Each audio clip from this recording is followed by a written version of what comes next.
ఓం నమో నారాయణాయ నమశివాయ. మహాభారతంలో సభాపర్వం అండి. సభాపర్వంలో మొన్న ఇంకా ఈ శిశుపాలుడికి సంబంధించి ఇంకా కంప్లీట్ అవ్వాలి కదా, కంటిన్యూ చేద్దాం. ధనుర్ధారులైనటువంటి పురుషులలో ఉత్తముడు మహాపరాక్రమవంతుడైనటువంటి రుక్మిణి వదిలి కేశవుని ప్రశంసిస్తున్నావు. శిశుపాలుడు ఏం చేస్తున్నాడు? భీష్ముడు అంటూ ఉన్నాడు, నువ్వు ఎవరెవరినో పొగుడుతావేంటి? సారీ, నువ్వు కృష్ణుని పొగుడుతావేంటి? నువ్వు పొగడాల్సింది ఎవరిని అంటూ భీముడిని పొగడమన్నాడు, కర్ణుని పొగడమన్నాడు, దుర్యోధను పొగడమన్నాడు.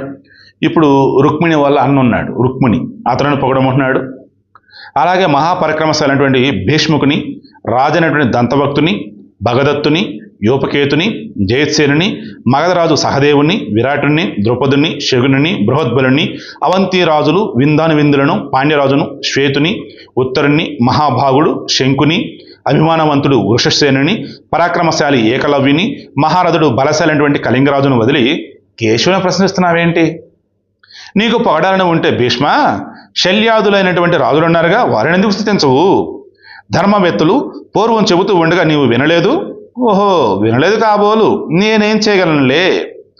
ఆత్మనింద, ఆత్మస్థి, పరనింద, పరస్తవం, ఈ 4 పనులు సజ్జనుడు ఎన్నడూ చేసి ఉండలేదు. స్తుతింపరాని కేశవుని నీవు మోహంతో భక్తితో స్తుతిస్తున్నావు. భీష్మ, నీ ఈ పనిని ఏ రాజు అనుమతించడం లేదు. అక్కడ ఎవడు అడ్డు తగల, వీడు అక్కడే తగిలేడు, కానీ అందరూ నేను చెప్పేదే చెబుతున్నారయ్యా అంటాడు. దురాత్ముడైనటువంటి కృష్ణుడు కంసుని సేవకుడు, అతని గోవులకు మాత్రమే రక్షకుడు. వానిని నీవు కేవలం స్వార్థం కోసం లోకానికి అందరూ అంటగడుతున్నావు. నీ బుద్ధి సహజంగా లేదు. నేను ముందే చెప్పాను, భూలింగ పక్షిలాగా నీ మాటలు చెప్పేది ఒకటి చేసేది ఒకటి అన్నట్లు ఉన్నాయి. హిమత్ పర్వతానికి అడుప్రక్క భూలింగ పక్షి ఉండేది భీష్మ, అది ఇటువంటి నిందార్హమైన మాటలే చెప్పేది. సాహసం చేయకు అని నిత్యము చెబుతూ ఉండేదట, కానీ అది మాత్రం సాహసం చేస్తూనే ఉండేది. అయినా ఆ విషయం దానికి తెలిసేది కాదు. భీష్మ, సింహం మాంసం తింటుంటే దాన్ని పళ్ళలో ఇరుక్కున్న మాంసపు ముక్కను అది తినేది. ఏది? ఆ పక్షి. ఎంత అల్పబుద్ధియో కదా. ప్రాణాలకు ముప్పని తెలిసే అది అట్లా చేసేది. ఎందుకంటే సింహం పళ్ళల్లో ఇరుక్కున్న మాంసం తీయటం అంటే పక్షే కదా, అది కూడా మాంసమే కదా. సింహం కొరికితే అయిపోయాయి పక్షి, కానీ అది చేయదు సింహం. సో ప్రాణాలకు ముప్పని తెలిసేది అట్లా చేసేది. అలాగే నీవు కూడా సదా వాగుతూ ఉంటావు. ఈ రాజులు తలుచుకుంటే నీ జీవితం సంశయమే అని తెలిసి కూడా లోకం ద్వేషించే పనులు చేస్తున్నావు. నీ వంటి వాడు ఎవడున్నాడు?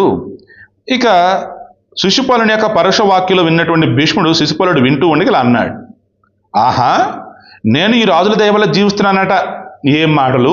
నేను ఈ రాజులందరినీ కూడా గడ్డే ప్రగతో సమానం కూడా లెక్క చేయను. భీష్ముడు ఇలా అనగానే కొంతమంది కోపం వచ్చింది. రైట్, ఇది శిశుపాలుడు కావాల్సిన కూడా ఇదే.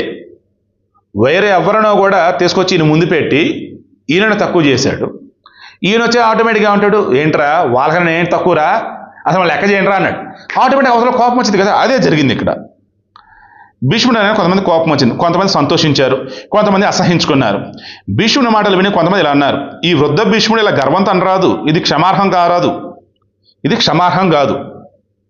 ఈ భీష్ముడిని పశువుల అందరూ కలిసి చంపండి, లేదా గడ్డి మడితో దహించి వేయండి.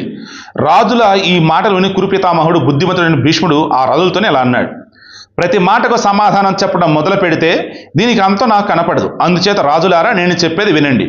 మీ అందరి తల మీద నేను నా పాదం పెట్టాను. పశువులా నన్ను చంపుతారో గడ్డి మంటలను దహించుకుంటారో మీరేష్టం, ఏం చేస్తారో చేసుకోండి అన్నాడు.